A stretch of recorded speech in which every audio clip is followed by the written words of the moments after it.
I'm Yannis Yortsos, the Dean of the USC Viterbi School of Engineering. Engineering and technology are revolutionizing medicine in many ways. If you look at what medicine is in many different ways, is diagnosis, surgery, wellness, and pharmaceuticals. And in all of these areas, technology plays an increasingly important role.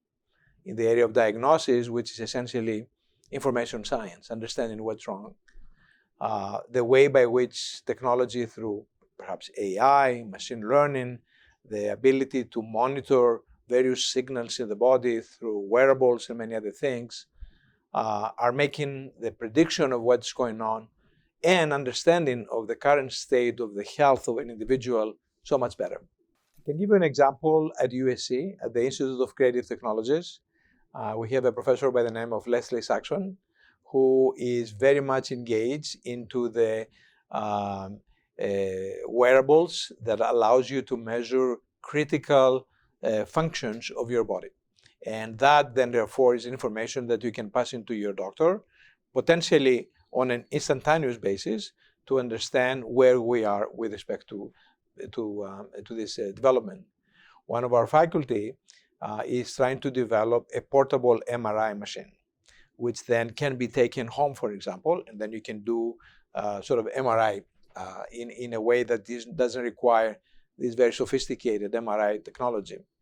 And so a lot of the things that are become personalized, portable, and precision, these are actually aspects of medicine in many different ways: portable, personalized, and precision medicine that are essentially being aided by the advances in technology. Advanced technology could be a tremendous speed in computation, the ability to be able to detect things that at a much higher resolution than before.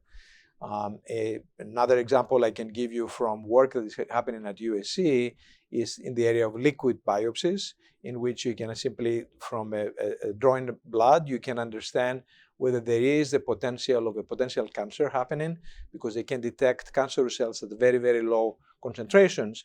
And so people can say, perhaps there's something in there that we have to pay attention, and therefore be able to avoid unnecessary complications in the future. We have a faculty member, Miriam Sanetsi, who is trying to understand from your analyzing of brain signals without a lot of invasive penetration, for example, to understand mood disorders, anxiety, depression, without, which is actually a brand new area. And that's another place that you can do potentially also intervention without actual pharmaceuticals. So this is the overall, number of innovation in technology. I cannot proceed without making mention of one of our faculty members, Mark Humayun, who has developed the artificial retina. So this is for people that suffer from macular degeneration, and therefore they cannot see anymore. Now, Mark and his team, he's a biomedical engineer and an eye surgeon at the same time. He developed an electronic, essentially, retina. So that stimulates the optical nerve and plays the role of an artificial retina that allows people who are blind to actually see. This is like a biblical type of accomplishment, if you think about it. And if we can do this, we can do so many other things, from the routine, like, knee replacements, to many other complex things as well. So when I look at USC in engineering, because that's my area of supervision, if you wish, we work in research that comprises 4 different buckets. One is, let's say, sustainability. The other is health. The third is security of some sort, cybersecurity and others. The fourth is enriching life. How do you make life enriching? I will focus a little bit on the health side, because this is the conversation that we have. Imagine a world in which we live without illness. Imagine a world that everybody's health is pretty much good. throughout their life. And then something happens, and of course, we cannot live forever, so something will happen. But imagine a life without suffering. I think that's very important.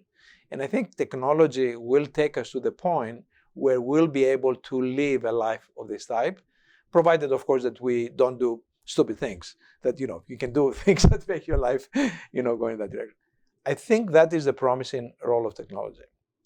I'll get back to the role of, so at UAC we have a biomedical engineering department, which actually was very recently received a big naming gift, $35 million from the Alfred Mann Foundation. It's called the Alfred E. Mann Department of Biomedical Engineering, that will allow the School of Engineering to closely partner with the School of Medicine, the School of Pharmacy, the School of Dentistry, and the School of Gerontology. UAC has a unique School of Gerontology, which talks about aging, and aging is part of essentially the conversation I had before. Aging is an important part of medicine in many different ways, because the body has a way to send signals when things are becoming, when things live longer than a certain period of time.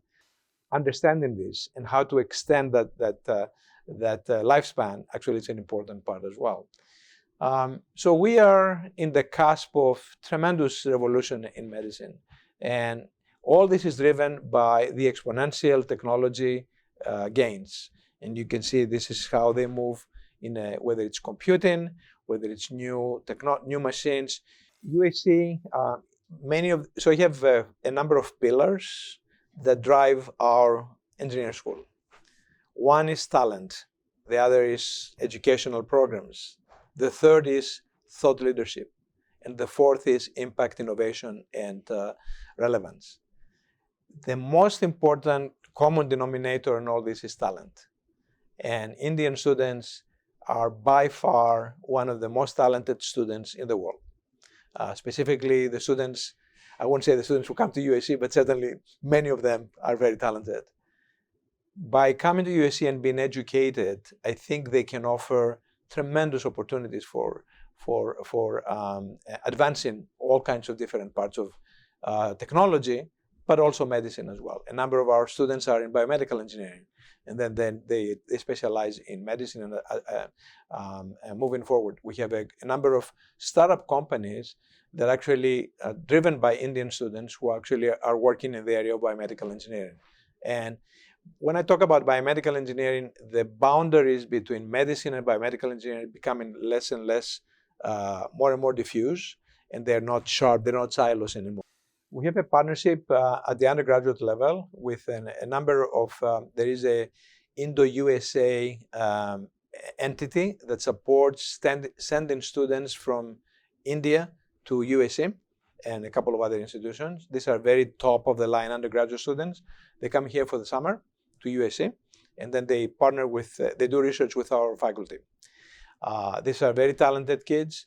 Then they go to graduate school ultimately. And we have two examples of kids who went through our program and now they're professors at UAC. They stayed after that. A number of our faculty have individual relationships and partnerships here in India. I should mention IISc, the Indian Institute of Sciences here. We have strong partnership with them. In fact, one of our faculty, Murali and Avaram, is here this year for sabbatical. And conversely, we have faculty that are visiting in our institutions. In the past, we had a strong partnership with Birla Institute of Technology to be able to take joint courses between undergraduate in engineering and undergraduate in BITS Pilani, which was the Birla Institute of Science and Technology, a private school of high quality. And we're always looking for situations in which we can expand and in a mutually beneficial way on both sides.